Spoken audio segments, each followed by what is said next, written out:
Et nous sommes dans une saison de récupération.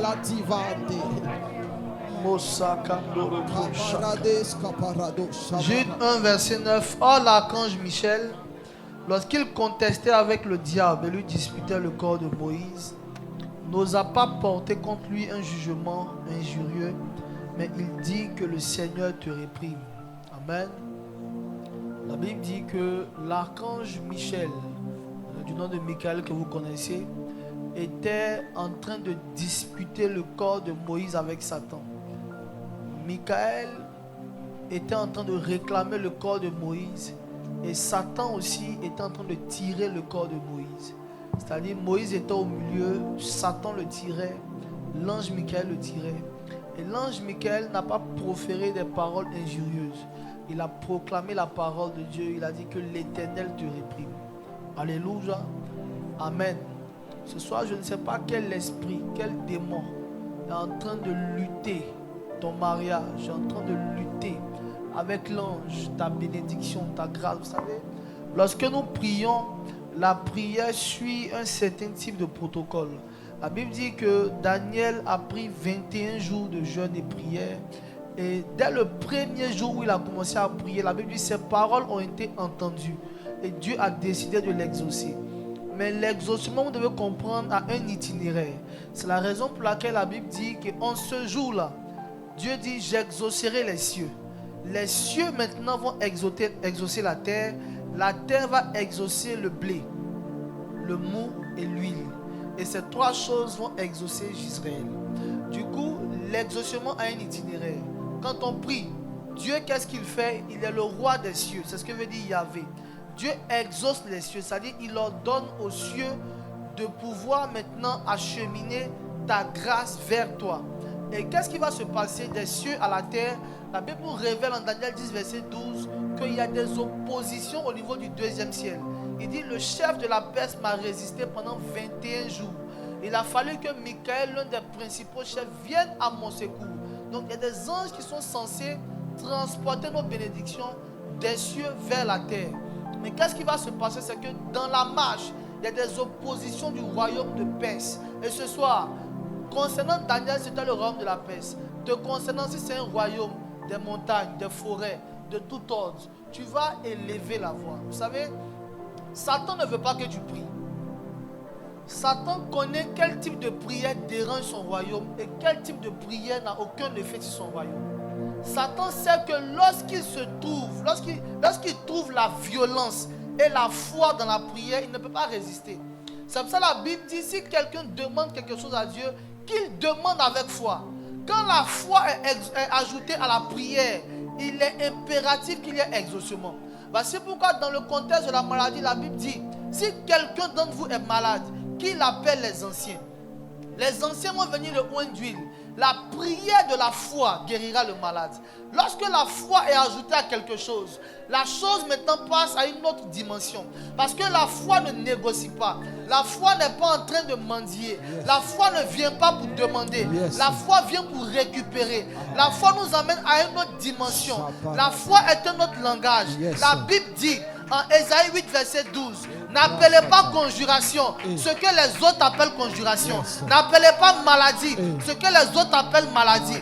N'appelez pas virus ce que les autres appellent virus. La foi a son langage, la foi a sa nature, la foi a son verbe, la foi a sa mentalité, la foi a son comportement, la foi a sa vision. Et celui qui a la foi doit savoir la manifester. Bien-aimé, ce soir tu dois prier, mais pas n'importe quelle prière. Tu dois entrer dans la prière de la foi. Les amis, la foi, ce n'est pas la pensée positive. La foi, ce n'est pas être optimiste. La foi, ce n'est pas le fait de savoir que Jésus, c'est pas ça la foi. La foi, c'est un héritage. La foi est un don spirituel. La foi doit être un acquis. C'est un bien. La Bible dit, pour l'avoir possédé, les patriarches ont obtenu un témoignage agréable. La foi, c'est quelque chose. Soit tu le possèdes, soit tu ne possèdes pas. La foi est un bien que celui qui possède a conscience qu'il la possède. C'est la raison pour laquelle Christ a dit, mais où est passée votre foi? Où est-ce que vous avez mis votre foi? Tu as reçu la foi. Et tu ne dois pas douter de ce que tu as reçu. Tu dois manifester la foi. Et si tu n'as pas la foi, demande la foi. La foi, ce n'est pas l'espérance. La foi, ce n'est pas une simple croyance. Je le dis, ce n'est pas la pensée positive. La foi n'a rien à voir avec tout ce qui est développement personnel. La foi, c'est l'héritage des saints. C'est quelque chose dont on a conscience qu'on a ou qu'on n'a pas. Et la Bible dit, si tu n'es pas un ancien, retire-toi. Mais qu'on appelle les anciens et que les anciens activent la prière de la foi. La prière de la foi sauvera le malade. La prière de la foi engage même la miséricorde de Dieu. La Bible dit, s'il a commis un péché, ce péché lui sera pardonné. Par la prière de la foi, le bandit sur la croix est entré au ciel. Jésus a dit, ce jour même, aujourd'hui, tu seras avec moi au ciel. Il y a des décrets que tu vas prendre qui vont faire entrer avec toi les membres de ta famille. Tous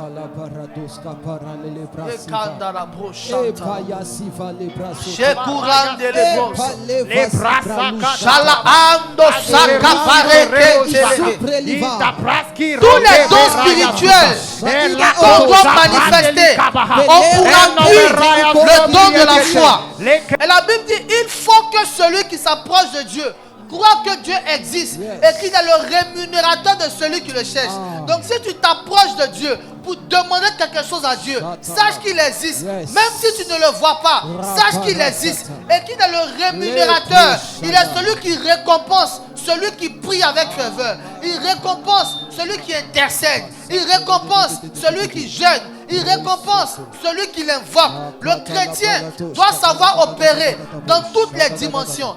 Dans la prière, dans l'invocation, dans la consultation. Ce soir, nous sommes à une soirée de réveil avec pour premier fondement l'intercession.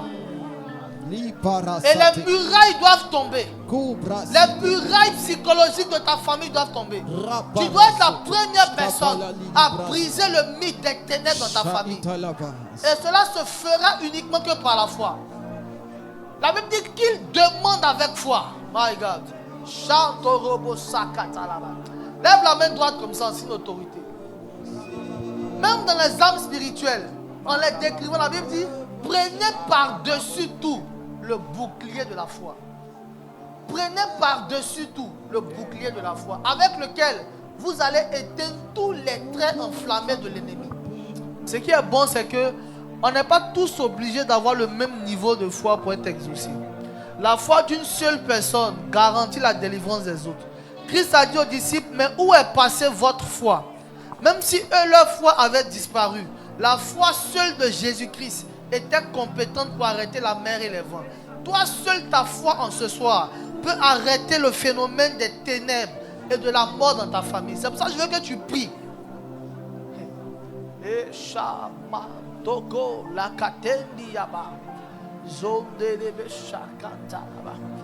vrai que tu es en train de prier ce soir, mais est-ce que tu es dans l'esprit de prière?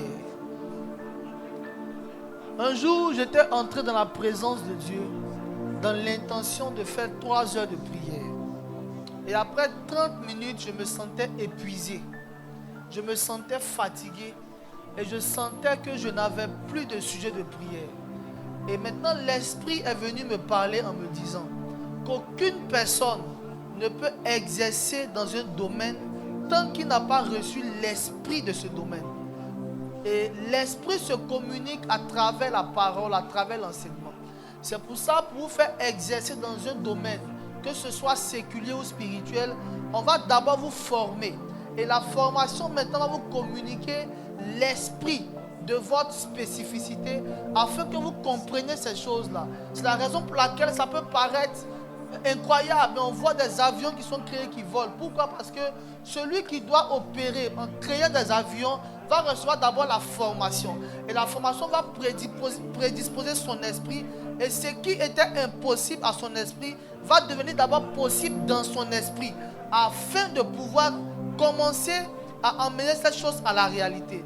Laissez-moi vous dire quelque chose. L'une des choses les plus difficiles n'est pas de voir dans le spirituel. Ouvrez les yeux, regardez-moi. L'une des choses les plus difficiles n'est pas de voir dans le spirituel, mais de pouvoir télécharger ce qu'on voit dans le spirituel, dans le naturel. C'est là le plus difficile. voir que la pluie va tomber, Élie l'avait déjà vu. Mais comment adresser une prière à Dieu pour que la pluie qu'il a vue puisse descendre dans le naturel? Yes. Alors Élie demande à Dieu la révélation de transporter le surnaturel dans le naturel. Et Dieu va lui dire, monte sur la montagne, croise tes pieds, fais ce type de prière 7 fois. Afin que ce que tu as vu dans le surnaturel, qui a bâti ta foi, qui t'emmène à dire que Dieu m'a montré qu'en cette année je vais me marier. Dieu m'a montré qu'en cette année je vais prêcher devant des foules des nations. Dieu m'a montré un rouleau, il m'a montré sa parole. Tu l'as vu et tu le répètes tout le temps que tu l'as vu. Mais le fait de voir n'est pas le plus difficile. Le plus difficile est le fait de transporter ce surnaturel-là dans le réel. À 6 reprises, il ne pleut pas. Peut-être que tu as essayé une fois, tu t'es découragé. 2 fois, tu t'es découragé. 3 fois. Mais tu dois comprendre à quelle dimension Dieu opère. Dans le livre de 2 rois, Élisée a dit au roi, il lui a dit, jette des flèches. Ouvre ta fenêtre et jette les flèches. Après 3 lancers, il s'est arrêté. Élisée lui a dit, tu aurais dû. Tu sais qu'il y a des gens qui peuvent s'arrêter pendant 1 heure, 2 heures, 3 heures en train de supporter une équipe de football. Amen. En train de regarder certains spectacles, certains concerts. Pourquoi? Parce qu'ils sont transportés par l'esprit de ce qui les tient. Il ne faut pas permettre à Satan de pouvoir te déconcentrer. À moins que tu sois malade. Mais quand tu vas donner un sujet de prière, frère, la bénédiction ne s'acquiert pas, ne s'arrache pas en étant assis. Jacob avait 77 ans. Il était certainement plus âgé que tout le monde dans la salle. Il a lutté pendant une nuit. Pendant une nuit avec l'ange. Il a arraché sa bénédiction. Même les anges de Dieu, pour pouvoir te bénir, ils ne sont pas d'accord. Même les anges, c'est-à-dire transporter le nom de Jacob, qui s'appelle Israël. Mais pour pouvoir lui donner, il attend d'abord que Jacob lutte. Pourquoi? Parce que ce nom vient du royaume. Et tout ce qui vient du royaume appartient aux violents. Amen. Par moments, ce que tu cherches n'est pas loin de toi. Mais c'est la violence qui va te transporter d'un point A à un point B. Satan comprend qu'un seul langage. Même si tu prends la parole de Dieu sans accompagner cette parole de la violence, Satan va toujours trouver un moyen de pouvoir se positionner quelque part d'autre. Alléluia. 2 rois, vas-y. Et il dit, ouvre la fenêtre à l'Orient. Ouvre la fenêtre. Et il l'ouvrit. Élisée dit, tire. Et il tira. Élisée dit, c'est une flèche de délivrance de la part de l'Éternel. C'est une flèche de délivrance de la part de l'Éternel. Il y a plusieurs types de flèches. Ce n'est pas notre sujet ce soir. Il y a plusieurs types de flèches. Mais il y a un type de flèche qu'on appelle des flèches de délivrance. Ce genre de flèches-là doivent être tirées avec une certaine persévérance pour aboutir à la délivrance totale et définitive. On peut avoir une délivrance circonstancielle et puis après le mal revient. Mais pour continuer, on va accentuer ce qu'on dit. Une flèche de délivrance contre les Syriens. Tu battras les Syriens à Aphek jusqu'à leur extermination. Élisée dit encore, prends les flèches. Et il les prit. Élisée dit au roi d'Israël, frappe contre terre. Et il frappa 3 fois et s'arrêta. Il a frappé 3 fois, il était fatigué, il s'est arrêté. Il a tiré la flèche à l'Orient. 1 fois, 2 fois, 3 fois. Et il s'est arrêté. Et qu'est-ce qu'Élisée a dit? L'homme de Dieu s'irrita contre lui et dit, Dieu était énervé contre le roi et puis lui dit, il fallait frapper 5 ou 6 fois. il fallait frapper 5 ou 6 fois. Alors tu aurais battu les Syriens jusqu'à leur extermination. Est-ce qu'on comprend? Il dit, alors tu aurais battu les Syriens jusqu'à leur extermination. Maintenant tu les battras 3 fois. Maintenant tu les battras 3 fois. Pourquoi à 3 fois Élisée est irrité et il attendait que ce soit 5 à 6 fois? J'ai le temps de nous permettre de parler des degrés ce soir. Nous devons comprendre à quel degré Dieu se manifeste. Vous voyez que dans la fournaise ardente, avant de jeter les 4 jeunes Hébreux, Dieu permet que leurs ennemis commettent l'erreur de chauffer la fournaise 7 fois. C'est-à-dire de transporter la fournaise là à la dimension où Dieu descend, au degré qui appelle Dieu. Il est important de comprendre que sur le chemin de notre humiliation, lorsqu'on a la foi, Dieu permet toujours à l'ennemi de commettre une certaine erreur, qui est une porte au travers de laquelle Dieu intervient. Alléluia. Voici pourquoi nous devons marcher dans la connaissance des Écritures. Nous devons comprendre que rien de ce qui a été fait par Jésus-Christ est anodin. Rien. Tout ce qui a été fait par Christ a une grande portée. Ce soir, nous sommes appelés à tirer des flèches de délivrance. Nous devons savoir utiliser les armes spirituelles. Frère, tu ne peux pas sécuriser ta vie parce que tu as bloqué un sorcier sur WhatsApp, sur Facebook, sur Messenger. Non. Les armes avec lesquelles nous combattons ne sont pas charnelles. Mais la Bible dit, regardez, la Bible dit, les armes ne sont pas charnelles, mais elles sont puissantes. On ne dit pas qu'elles sont spirituelles. Autrement dit, le contraire de la chair est la puissance. Alléluia. Donc souvent on prend des décisions dans la chair. Je ne vais pas rendre visite à certains oncles, à une de mes tantes parce que j'ai appris qu'elle est sorcière. Non, tu n'as pas barricadé ta vie. Abdias 1, verset 17. Mais le salut sera sur la montagne de Sion et sera sainte. Et la maison de Jacob répondra à ses possessions. La maison de Jacob sera un feu. La maison de Jacob sera un feu. Et la maison de Joseph une flamme. Et la maison de Joseph une flamme. Amen. Amen. De ta position, lève la main. De ta position, lève la main. Tu peux rester assis, ça dépend de toi. De ta position, lève la main. Et en cette saison, il y a des attaques. J'avais prêché un thème sur l'influence satanique contre nos maisons. Et je vous avais dit comme ça que pour tous ceux qui ne prient pas, spirituellement parlant, la toiture de leur maison est ouverte.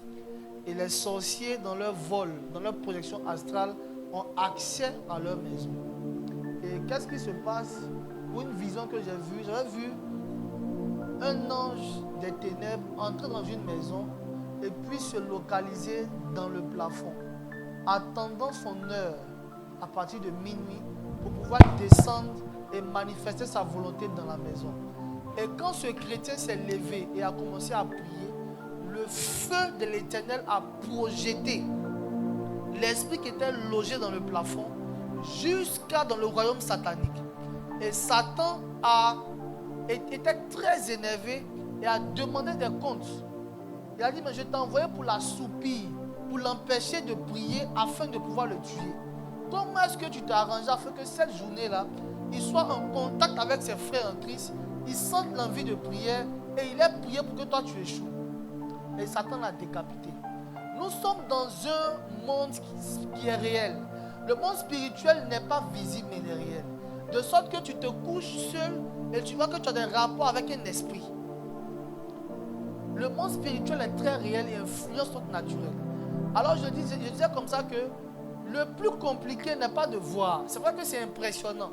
Mais il faut avoir la capacité de transporter ce que tu vois dans le surnaturel là, dans ta vie quotidienne. Alors Élie, qu'est-ce qu'il fait? Il dit à son serviteur, dis à Akab qu'il va pleuvoir.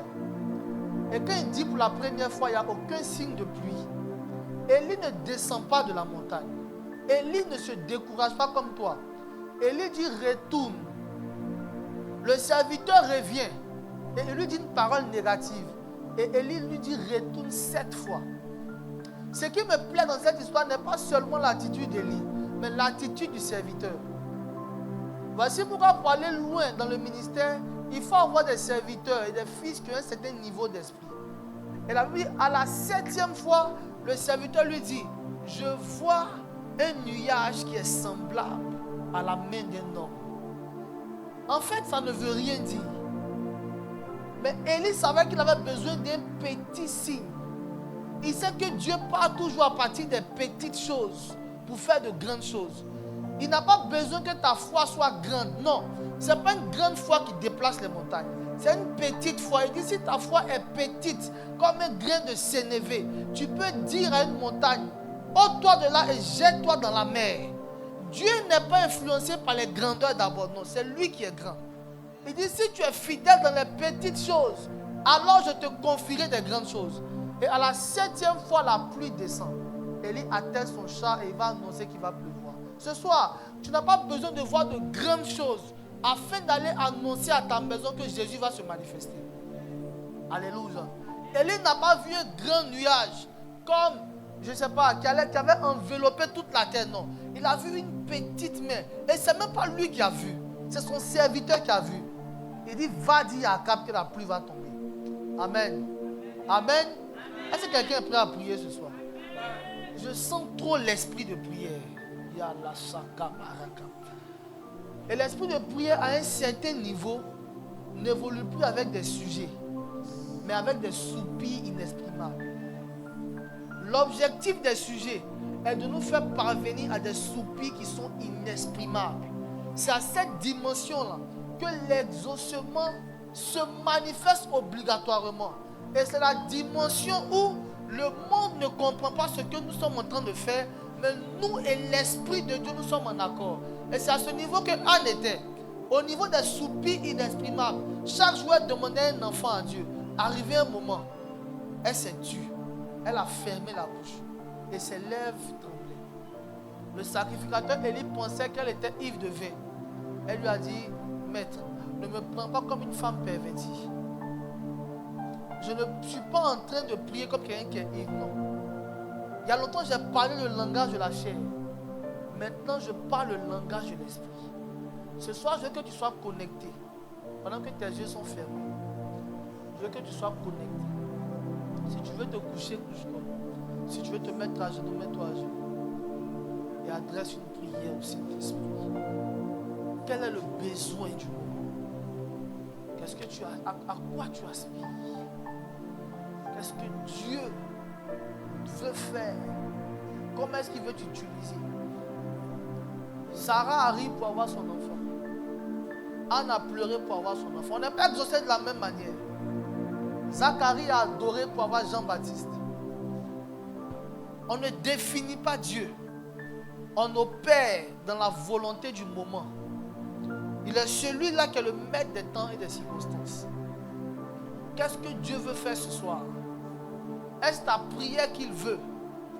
Est-ce une adoration qui va faire descendre l'exaucement? Est-ce une action de grâce? Est-ce la prière en esprit? L'oshide bao no monde shaya. Lilo no keto rakashe keteleba. Reketo lo morakata. Laisse-toi conduire par l'esprit. Il ne faut pas conditionner Dieu. Il dit, que faire donc? Je prierai par l'esprit, je prierai aussi en intelligence. Je chanterai en esprit, je vais chanter aussi en intelligence. Je parlerai par l'esprit, je vais parler aussi par intelligence. Ce soir, tu as vu des choses dans le monde spirituel. Tu as vu des choses, Dieu t'a parlé. Dieu t'a montré certaines choses. Le fait de voir est devenu courant pour toi. Tu vois même beaucoup de choses. Mais ces choses que tu vois dans le spirituel, c'est difficile pour toi de les manifester dans le naturel. Pourquoi? Parce que les apôtres sont passés par là. Pierre a vu dans le spirituel des animaux, des quadrupèdes, toute forme d'animal. Il les a vus sur une nappe. C'était un message spirituel. Mais le plus difficile est de comprendre le spirituel dans le naturel. Et Pierre maintenant arrive chez Corneille. Il voit que Corneille est païen. Il est réticent. Et quand il voit la grâce de Dieu se manifester, il dit maintenant, je comprends alors ce que Dieu voulait faire. Donc Pierre était plongé que dans le surnaturel, mais il ne savait pas, il ne connaissait pas l'équivalent du surnaturel là, dans le monde naturel. Et il a fallu des temps afin qu'il puisse comprendre alors ce que Dieu voulait faire. Ce ne sont pas les messages prophétiques qui te manquent. C'est l'équivalence. Établis le parallèle entre ce que tu as vu dans le monde spirituel, dans ta vie de tous les jours. Ce soir, l'Esprit veut t'entendre. L'Esprit veut t'entendre. Ce soir, tu dois chanter le chant de l'Esprit. Tu dois manifester tes îles. La grâce.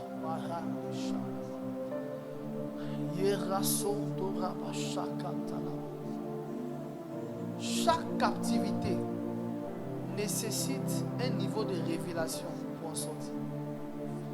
De la manière que Christ a délivré Pierre de la prison, ce n'est pas de cette même manière qu'il a délivré Paul. Pierre dormait et puis l'ange l'a fait sortir. Mais Paul chantait et puis les murailles de la prison on tressaille. Par quel moyen Dieu te visitera? Dieu veut te parler en ce soir. Sois maintenant disposé. Sois maintenant disposé. Sois maintenant disposé. Sois disposé. Sois disposé. L'adoration est un langage d'esprit à esprit. L'adoration est la conversation des saints. L'adoration, c'est le langage des dieux. Dans le but de capturer ce qui échappe aux humains. Et c'est dans cette intimité. La Bible dit que le secret fut révélé à Daniel. Et il a dit, cette sentence est un décret des saints.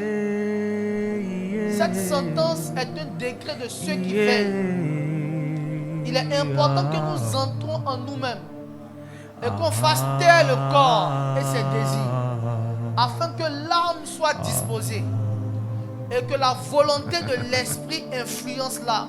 Tu as une période où tu dois réclamer quelque chose.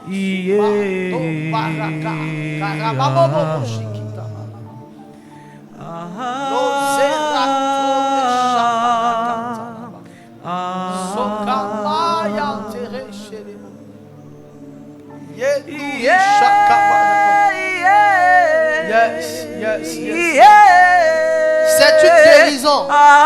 C'est une délivrance. C'est une oppression. C'est quoi que ce soit.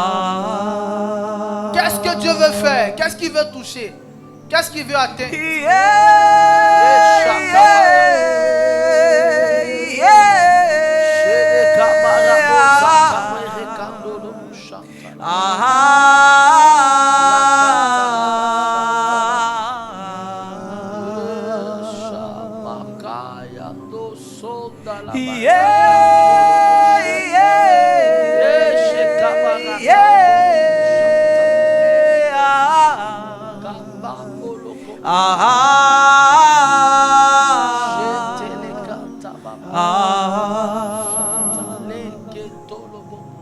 Tu ne sortiras pas d'ici captif de ta situation. Tu ne sortiras pas d'ici captif de la maladie. Tu ne sortiras pas d'ici captif des ténèbres. Car une lumière va jaillir et réjaillir sur toi. Et tu recevras un nom nouveau au nom de Jésus. En Jérémie 33, verset 20, la Bible dit: vous ne pouvez pas rompre l'alliance de Dieu avec le jour et son alliance avec la nuit. Et pour bénéficier des privilèges et des promesses d'une journée, nous devons bien appréhender cette journée depuis le jour et la nuit. Voici pourquoi dans la journée nous sommes en jeûne et dans la soirée nous sommes dans une période, dans une saison et dans un esprit de récupération. Nous sommes au milieu de l'année 2024. Et tu as commencé l'année, certainement tu as payé tes prémices. Certainement tu as des choses que Dieu t'a promises. Mais au milieu de l'année, tu n'as encore rien vu. Tu as l'impression que Dieu n'est pas existant. Tu as l'impression que l'année est en train de finir et tes promesses t'échappent. Tu as l'impression que les choses qui sont annoncées ne vont pas prendre forme en cette année. Tu as l'impression que Satan est plus fort que Dieu. Tu as l'impression que tu as commis un péché qui t'a déconnecté du plan de Dieu. Or, Dieu ne regarde pas à nos péchés pour nous exaucer, mais il regarde à sa parole pour nous exaucer. Tu as l'impression que tu n'es plus dans les voies du Seigneur. Tu as l'impression que les circonstances sont en train de changer. Et tu as fini par te pencher par l'information du moment.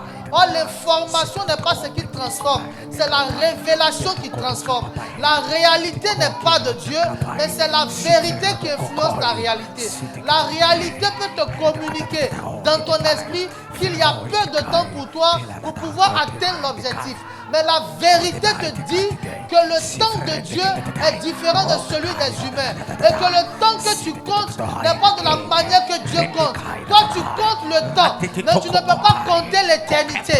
Tu peux compter les jours, mais tu ne peux pas compter l'éternité. Tu peux définir les choses, mais tu ne peux pas programmer Dieu. Quelle est la volonté de Dieu? Quel est le kairos dans lequel tu dois exercer?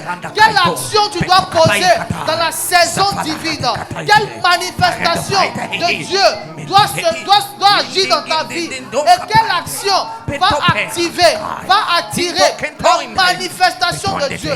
La Bible dit, c'est la raison pour laquelle, et c'est par la foi, que par un homme qui était déjà usé de corps, Dieu a fait naître une postérité à Israël. Dieu a permis qu'Abraham soit usé de corps. Sarah a un corps usé pour que Isaac puisse naître.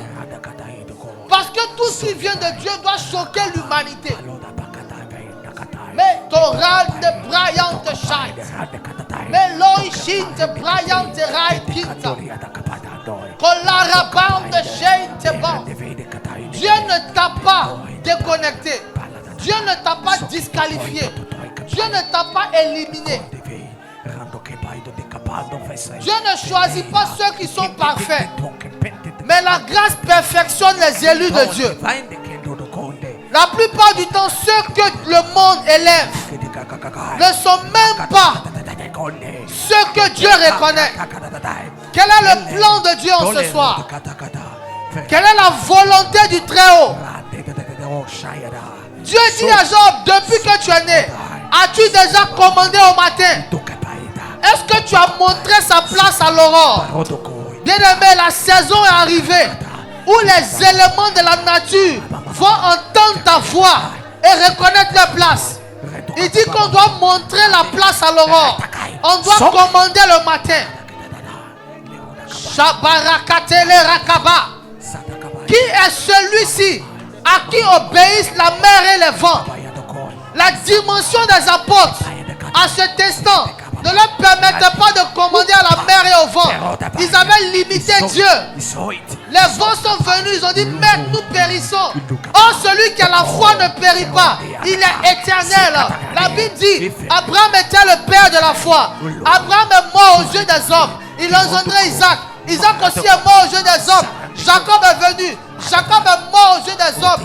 Mais qu'est-ce que l'évangile dit? Dieu n'est pas le Dieu des morts, il est le Dieu des vivants. Et il se fait appeler Dieu d'Abraham, Dieu d'Isaac, Dieu de Jacob. Pourquoi? Parce que celui qui a la foi ne périt point, mais il a la vie éternelle. Or la vie est qu'il croit en toi. Et celui que tu as envoyé, il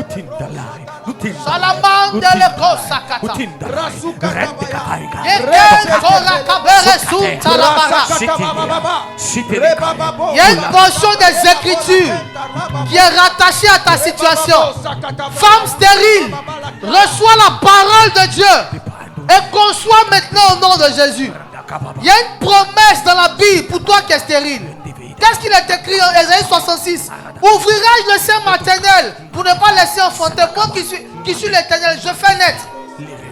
Il y a une parole pour les malades. Il y a une parole pour les affligés. Il y a une parole pour la veuve. Il y a une parole pour l'orphelin. Il y a une parole pour celui qui est dépouillé. Il y a une parole pour la prostituée. Chakalaman de l'Ebro. Les roues de might qui ne chaillent sa brette. Comme Maraki te chaille sa brette. Soufa yal de l'eau in the might. Et reken tolo chatala baba. Sikaya marakan telebresa. Tu es en train de recevoir maintenant des équipements. Et je vois une seule chose, je vois des âmes spirituelles. Des personnes qui étaient nues, qui étaient déshabillées, dépossédées de leur âme spirituellement ce soir, sont en train d'être équipées. Reçois l'épée de l'esprit qui est la parole de Dieu. Tu vas recevoir la grâce de retenir les passages bibliques. Tu l'as demandé au Saint-Esprit. En ce soir, il t'accorde l'épée de l'esprit. Est-ce qu'on peut tous se tenir debout?